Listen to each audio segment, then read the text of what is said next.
An update to an NBC News investigation we showed you earlier this week about years of alleged sexual abuse within the Assemblies of God.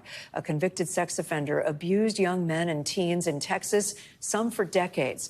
This week, the Assemblies of God held a conference for its members and leaders, spending about a half hour on Wednesday in Orlando, addressing what one called a stain on the church and a scar on people's lives. A warning, some of the details here are graphic. Daniel Savala was once revered by followers, but for decades he allegedly abused teens and young men who were brought to him through Chi Alpha, a college campus ministry run by the Assemblies of God. I knew that I was wrong. Savala actually confessed on a video obtained by NBC News. He's now in jail facing criminal charges and has not entered a plea. Now the leadership of the Assemblies of God is speaking out.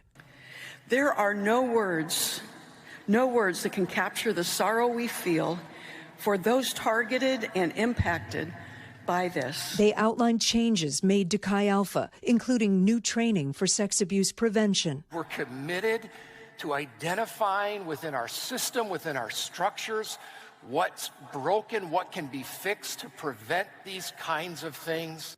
Joseph Cleveland says he was sexually assaulted by Savala for a decade after meeting him at 15. Probably within a year, he kind of progresses to like oral sex, where he kind of forces himself on me. Makes you do that? Yeah. Today, we asked for his reaction to the words of church leaders. Cleveland says there have been some positive changes in the Assemblies of God, and he's glad they're talking about the abuse, but he's not satisfied with the promises. I hope they really mean it. The pattern that they've shown, though, over the past 12 years makes me really skeptical of that. Like, I genuinely want them to change and repent, but they just haven't shown that to be true over the past 12 years. Cleveland and many other survivors have been calling for the release of an internal investigation launched by the Assemblies of God in 2023 about the allegations surrounding Savala.